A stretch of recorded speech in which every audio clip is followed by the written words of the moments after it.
Welcome back, everybody. This is your man Akil Alina again, and I'm here with my good friend Charles Boyd once again, not only because of his overall incisiveness and brilliance and, just high level of information and knowledgeability, but also because he happens to be not only a resident of Georgia, but a native of the great state of the sovereign state of Georgia. Is that not correct, Charles? Yeah, yeah, that's correct. Absolutely. And thank you. I'm very glad to be here.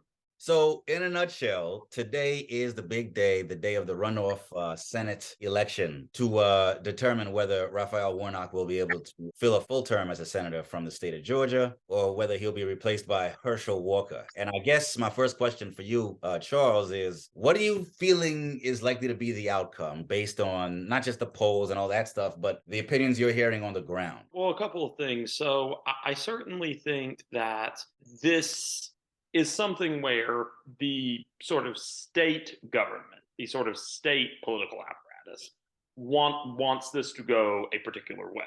I think that the state government of Georgia wants Walker to sort of pull off the upset and beat Warnock. And part of the reason I say that is that in addition to a lot of these sort of infamous voter suppression laws, the lines are also almost comically long, at least in Fulton County. And I is that where you live?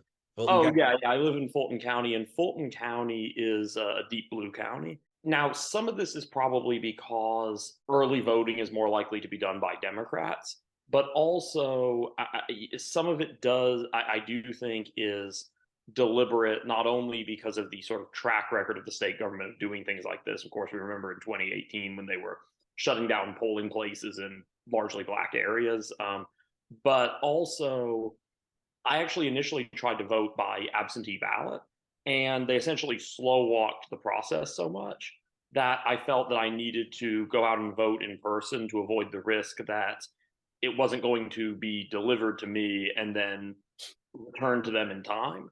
I was joking actually that the James Franco movie 127 Hours could have been about the line to vote in Fulton County, but I think that based on what I'm hearing on the ground and based on my own reading of the data, which I think is more reliable, I think that Warnock is probably going to pull this off. I never guarantee election results, but I think Warnock is favored to win for a couple of reasons. I think that number one, there is I think, a certain kind of enthusiasm gap with the Democratic base over Warnock versus the Republican base with Walker. I think that Republicans have largely held their nose to vote for Walker, whereas I think that Warnock seems to excite the Democratic Party base more. Ironically, this is a bit of an inversion of what unfortunately seemed to happen with Abrams and Kemp, where Kemp seemed to have excited the Republican Party base more, and Abrams seems to have excited the Democratic base. Unfortunately, a little bit less because she significantly underperformed Warnock here. And I'm not saying that that's her fault. I'm just saying that that's kind of the condition on the ground. But I think number one, there's always going to be a segment of conservative Republicans who are so racist that they'll be less enthusiastic about even a black conservative candidate than a white conservative candidate. I also think that Walker has had so many scandals, from the family violence allegations to the allegations of hypocrisy about abortion. He has been very prone to gaffes, and I'm not even saying that the gaffes are entirely his fault. I mean, he has a lot of mental health issues and probably has CTE, but nonetheless, he has been very gaffe prone.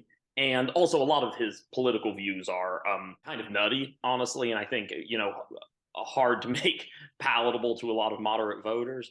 And most of the numbers I'm seeing would indicate that Warnock seems to be leading in most of the polls. And the early voting numbers that we're seeing are such that I think that Walker would have to have a barn burner of an election day to catch up.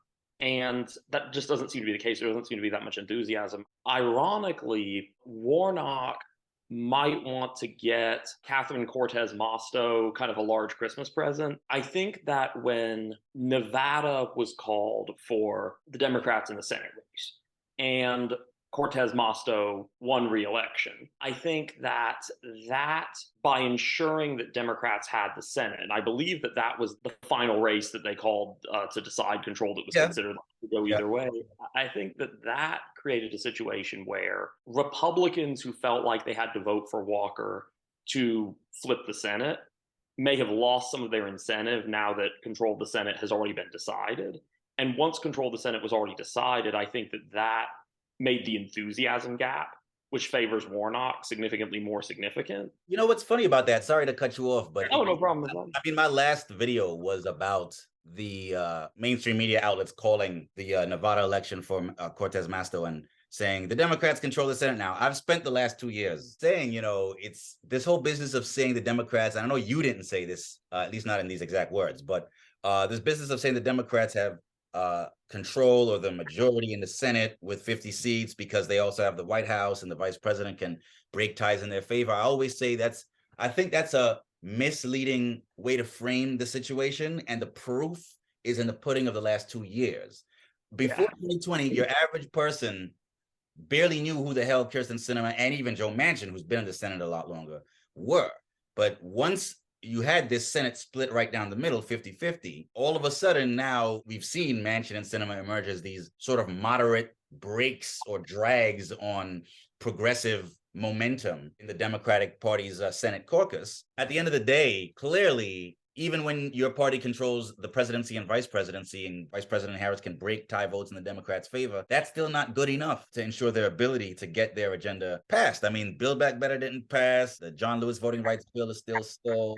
The Senate filibuster is still in place, largely because of Manchin and Sinema's opposition. And I feel like that should have taught us that, first of all, ultimately, the bigger the majority, the better. That's just common sense. And especially in American politics, the bigger the majority, the better. Even when a party has substantial majorities in both houses of Congress, they still don't always get to implement all the policies they want to. Look at Bush with Social Security in 2005, Obama with the Affordable Care Act in 2009, when they had to leave out the public option, and Trump and the Republicans in 2017 when they tried and failed to repeal and replace Obamacare. So I always said Democrats shouldn't sleep on Georgia and Republicans shouldn't write it off, because if the Republicans could, knock wood, because I don't want a clown like Herschel Walker in the U.S. Senate, if the Republicans could manage to pull off that win tonight and actually take back that Senate seat, that would put the Democrats in a position where they'll still have to go hand in hand to Manchin and Sinema, and that break will still be exercised on the progressive agenda in the Senate, which certainly the Republicans could be grateful for, as well as more moderate Democrats. So I think what you're saying is probably empirically true, that a certain number of Georgia Republicans are probably less enthusiastic about turning out to vote for Walker than they otherwise would have been. And maybe a certain number of Democrats in Georgia might feel the same way. But I think on both sides, that's folly. I don't think that that's a wise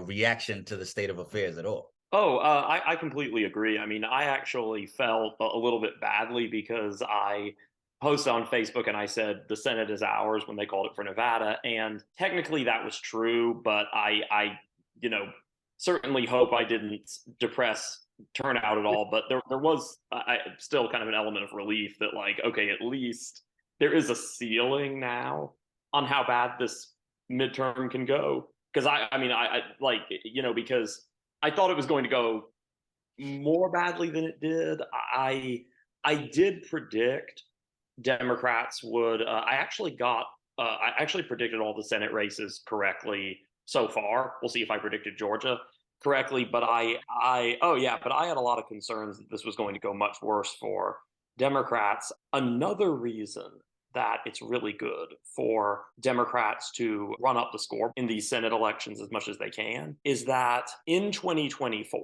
most of the remotely competitive seats that are up for grabs are Democratic held seats currently, meaning that Democrats will be defending a lot more vulnerable seats than Republicans will be. I mean, I think one analyst determined that the most competitive seats that Republicans would be defending in 2024 would be Texas and then Florida.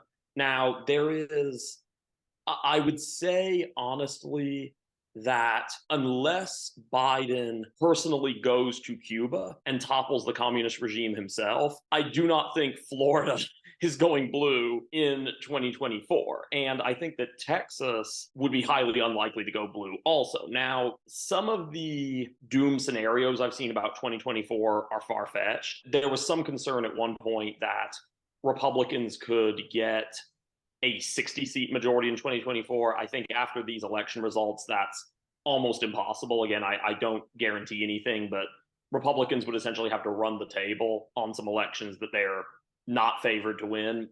I think that Wisconsin, Democrats will probably hold Wisconsin, Michigan, Nevada, etc. But I think that West Virginia is likely to flip. Ohio is likely to flip.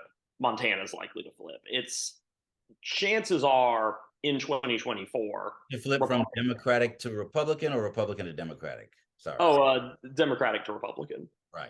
I think that Manchin, Sherrod Brown, and John Tester would all be. I would consider all those guys to be underdogs in an election year, just because of how badly Democrats usually do in those states in presidential elections. The thing is, though, even if Republicans flip the Senate in 2024, this midterm is deciding if they get a majority, how big it's going to be. So if Republicans, so you want to reduce the odds of Republicans taking back the Senate in 2024, which every Democratic victory reduces the odds. And you want to try to make sure that if they do take back the Senate, their majority is not going to be any larger than it has to be. So I certainly think that this is a very important race. Put it this way, it won't decide control of the Senate this time, but there is a statistically significant chance it'll decide control of the Senate in 2024. I think that there's been a longstanding problem by both parties to not really think past the next election and not think about sort of the long-term damage that certain strategies are giving. That's actually one of the reasons I have massive concerns about the filibuster being repealed, because as soon as, and who knows, maybe Republicans